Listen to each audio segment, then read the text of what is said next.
Naini coal black వ్యవహారంపై కేంద్ర మంత్రి కిషన్ రెడ్డి దృష్టి సారించారు. కిషన్ రెడ్డి ఆదేశాల మేరకు కేంద్ర బొగ్గు మంత్రిత్వ శాఖ అధికారులు సింగరేణితో ఎమర్జెన్సీ బోర్డు మీటింగ్ మొదలైంది. ఈ సమావేశంలో నైని కోల్ బ్లాక్ మైనింగ్ టెండర్ల వివాదం, ఇతర అంశాలపై సమీక్షిస్తోంది. సింగరేణి అధికారులతో ఈ సమావేశం కొనసాగుతోంది. నైని కోల్ బ్లాక్ టెండర్ల విషయంలో Komatireddy Venkat Reddy, deputy CM Bhatti Vikramarka, CM Revanth రెడ్డిలకు సంబంధించిన బంధువులు భారీ ఎత్తున అవినీతికి పాల్పడ్డారని బీఆర్ఎస్ నేతలు ఆరోపించారు. ఈ క్రమంలోనే కేంద్ర మంత్రి Kishan Reddy Naini coal block and mining టెండర్ల వ్యవహారంపై ఫోకస్ పెట్టారు. హై లెవెల్ మీటింగ్ తర్వాత దీనిపై కీలక నిర్ణయాలు తీసుకోనున్నారు. మొత్తం మీద రాష్ట్రంలో నీళ్ల పంచాయతీ కాస్త ఇప్పుడు బొగ్గు వైపుకు మళ్లింది.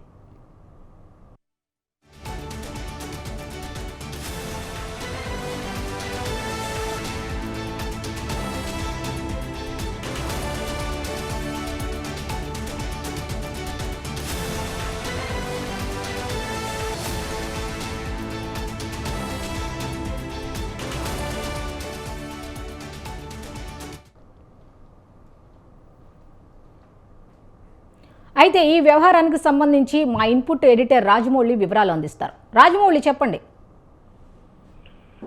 మనశ్రీ కేంద్ర గనుల శాఖ మంత్రి కిషన్ రెడ్డి ఆదేశాల మేరకు మాత్రం ఈ రోజు ఎమర్జెన్సీ మీటింగ్ కూడా సింగరేణి అధికారులతో చెప్పింది.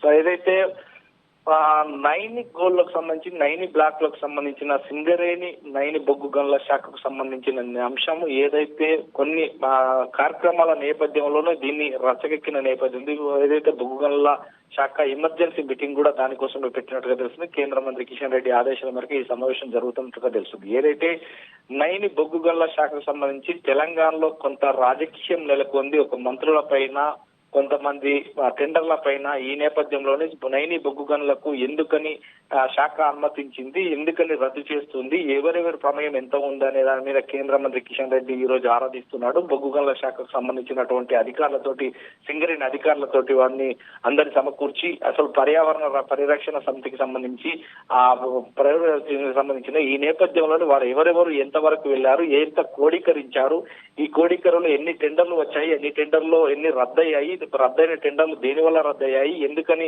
టెండర్ ప్రక్రియలో భాగస్వాములైనటువంటి వ్యక్తిత్వాల నేపథ్యం ఏంటి, వారు ఎంత కోడీకరించారు, వారిని ఎంత డిపాజిట్ పరంగా చెల్లిస్తున్నారు అనే దాని మీద తాను ఈ రోజు రివ్యూ మీటింగ్ పెట్టినట్టుగా తెలుస్తుంది. సింగరేణి అధికారులతో కొనసాగుతున్న సమావేశాలలో ఈ రోజు చూస్తే మాత్రం తెలంగాణ మంత్రిత్వ శాఖలో కొంతమంది ప్రమేయం ఉండి ఏదైతే నైని బొగ్గు గనులకు సంబంధించిన కోల్ మైనింగ్ సంబంధించినటువంటి నేపథ్యంలోనే సుమారుగా కొన్ని అంటే లక్షల కోట్ల రూపాయలకు సంబంధించిన మైనింగ్ టెండర్ల వివాదంపై చర్చించినట్టు కూడా తెలుస్తుంది. ఏదైనా కానీ కేంద్ర బొగ్గుల శాఖ మంత్రి కిషన్ రెడ్డి తెలంగాణ వ్యక్తి కావడంతో తనకు సంబంధించినటువంటి నేపథ్యంలో తన ప్రమేయం వచ్చిన నేపథ్యంలో ఈ రోజు ఆ మీటింగ్ సారాంశంగా ఉంది. కానీ ఏది ఏమైనప్పటికీ మాత్రం కేంద్ర బొగ్గుల శాఖ ఇలాంటి మీటింగ్ పెట్టడం మాత్రం ఈ రకంగా చూస్తే మాత్రం సింగరేణి కాల్వేస్ కంపెనీకి సంబంధించినటువంటి అధికారులు తెలిసి ఇలా మీటింగ్ పెట్టడం మాత్రం ఒక శోచనీయంగానే ఉందని చెప్పొచ్చు. ఎందుకంటే తెలంగాణలో మొన్నటి వరకు జరిగినటువంటి మైనింగ్ బొగ్గు గనుల శాఖకు సంబంధించి ఈ నేపథ్యంలోనే కొంత మేర అంటే కొంతమంది వివిధ రకాలుగా అనుకున్న నేపథ్యం ఉంది. దాన్ని మంత్రిత్వ శాఖకు సంబంధించి ఏదైతే తెలంగాణ సీఎం రేవంత్ రెడ్డి దగ్గర ఉన్నటువంటి బొగ్గు గనులకు సంబంధించినటువంటి దాన్ని ఏదైతే భట్టి విక్రమార్క దగ్గరికి వెళ్ళడం జరిగింది. ఆ నేపథ్యంలో కొందరు దగ్గర వ్యక్తులకు ఈ టెండర్లు దక్కుతున్నాయనే నేపథ్యంతో మరికొందరు కూడా దీన్ని వాదంతం చేశారు. కొంత తెలంగాణ ప్రభుత్వం పైన కూడా అపనిందలు వేశారనే కోడీకరించిన నేపథ్యం ఉంది. దీని అంతా కూడా చూస్తే మాత్రం ఒకరిద్దరు మంత్రులతో ఉన్న సంబంధాలు, సన్నిహిత సంబంధాలు కూడా దీని వెలుగులోకి వచ్చిన నేపథ్యం ఉంది. దీనిపైన ఈ రోజు చర్చ జరుగుతున్నట్టుగా మనకు తెలుస్తుంది. అయితే రాజమౌళి, దీనికి సంబంధించి చాలా మంది చెప్పుకుంటున్న మాట ఏమిటి అంటే ఇది కావాలని ఇప్పుడే ఎందుకు హైలైట్ చేస్తున్నారు అనేది ఎక్కువ మంది మాట్లాడుకుంటున్న ఇష్యూ అనమాట. సో దీని మీద మీరేం చెప్తారు?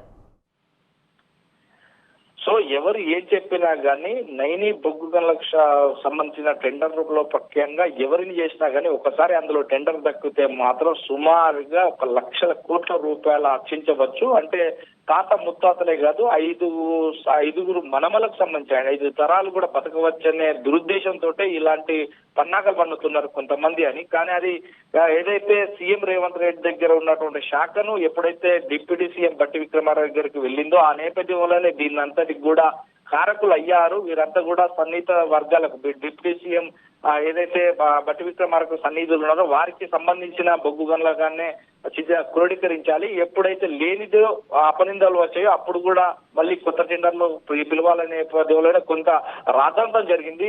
ఏదైతే తెలంగాణ రాష్ట్రంలో ప్రభుత్వ అధికారులతో పాటు ఐఏఎస్ అధికారుల పైన లేదంటే మిగతా మంత్రుల పైన వచ్చినటువంటి అపనిందలు ఆరోపణలకు సంబంధించింది కూడా ఈ బొగ్గు గనులకు సంబంధించింది అనేది మాత్రం కూడా తేటతెల్లమైంది. ఈ నేపథ్యంలోనే బొగ్గు గనులపై రీటెండరింగ్ కి పిలవడం, దాన్ని పారితోషికంగా కాకుండా పర్యవేక్షంగా దీన్ని ఖచ్చితంగా క్రోడీకరించి దీన్ని పర్యవేక్షించాల్సిన బాధ్యత అధికారుల పైన ఉంది. దీనికి ఎవరికి తావేయడానికి ఇక్కడ ఆస్కారం లేదు. కేంద్రానికి సంబంధించి రాష్ట్రానికి సంబంధించింది ఉన్న నేపథ్యంలోనే పక్క రాష్ట్రంలో ఉన్నటువంటి నైని బొగ్గు గనుల సంబంధించిన నేపథ్యంలోనే ఈ ప్రాజెక్టు ద్వారా తెలంగాణకు ఎంత లాభం చేకూరుస్తుంది, అదేవిధంగా కేంద్ర ప్రభుత్వం దీనికి ఎలా సహకరిస్తుంది అనేది మాత్రం ఈ రోజు మీటింగ్ లో చర్చనీయంగా మారింది. మొత్తం మీద ఏదైనా కానీ ఒక రాష్ట్రంలో పేరుకుపోయినటువంటి చెత్తను దులపాలనేది బీజేపీ సంకల్పిస్తున్న నేపథ్యం ఉంది. ఇప్పుడు కేంద్ర మంత్రి కిషన్ రెడ్డితో జరుగుతున్నటువంటి మీటింగ్ లో ఏదైనా సమావేశాలు సమర్థించంగా మాట్లాడితే కనుక